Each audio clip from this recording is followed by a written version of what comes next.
أعوذ بالله من الشيطان الرجيم بسم الله الرحمن الرحيم بلى من أسلم وجهه لله وهو محسن فله أجره عند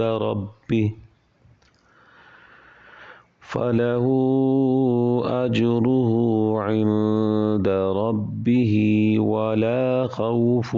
عليهم ولا هم يحزنون صدق الله العظيم اعوذ باللہ من الشیطان الرجیم بسم اللہ الرحمن الرحیم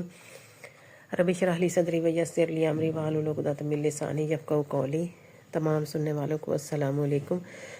اللہ تبارک و تعالیٰ کے کرم اور فضل سے سورۃ بقرہ کی آیت مبارکہ کی آپ نے ابھی جو تلاوت سماعت فرمائی اس کا ترجمہ جانتے ہیں۔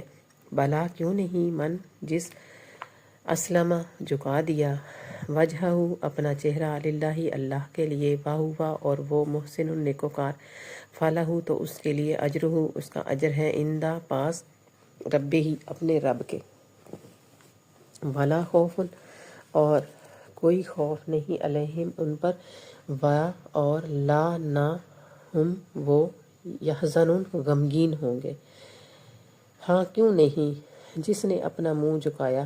اللہ کے لیے اور وہ نیکوکار ہے تو اس کا اجر اس کے رب کے پاس ہے، اور انہیں نہ کچھ اندیشہ ہو اور نہ ہی کوئی غم۔ تدبر القرآن میں فرماتے ہیں مفسر کہ جس طرح سے نصارہ کہتے تھے کہ جنت کے حقدار صرف نصارہ ہی ہیں، یعنی عیسائی ہی ہیں، یہودی جو تھے وہ کہتے تھے جو یہودی ہوگا وہی جنت میں جائے گا، تو اللہ تبارک و تعالیٰ یہ ان کا جواب دے رہے ہیں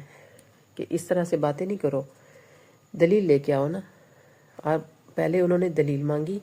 کہ ان کی یہ خواہشیں ہو سکتی ہیں لیکن ایسا ممکن نہیں ہے۔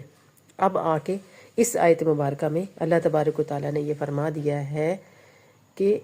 جو ایمان والا ہوگا، یہ اپنا قانون بتایا ہے اللہ تبارک و تعالیٰ نے کہ جو ایمان والا ہوگا اور اپنا چہرہ اپنے رب کے سامنے جھکا دے گا وہ جنت میں جائے گا۔ اور اسی طرح سے عمدۃ البیان میں فرماتے ہیں مفسر کہ اللہ تبارک و تعالیٰ کے احکامات کو ماننا کیا ہے، اس کا معنی کیا ہے؟ اس کا معنی یہ ہے کہ جب تک سرکار مدینہ سرور قلب و سینہ صلی اللہ تعالیٰ علیہ وآلہ وسلم پر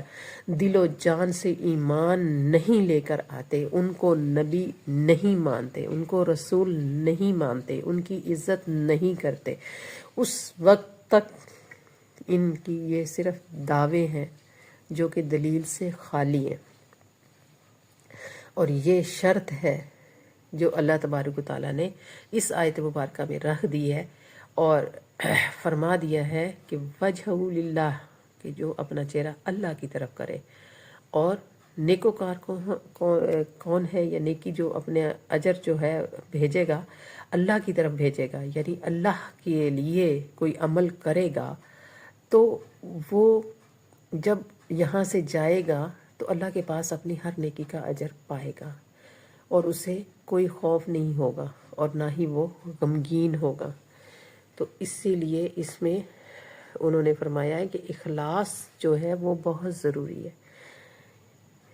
اخلاص کے ساتھ اگر ایمان لے کر آتے ہیں اور بندہ سچے دل سے مانتا ہے نبی پاک صلی اللہ علیہ وسلم کو،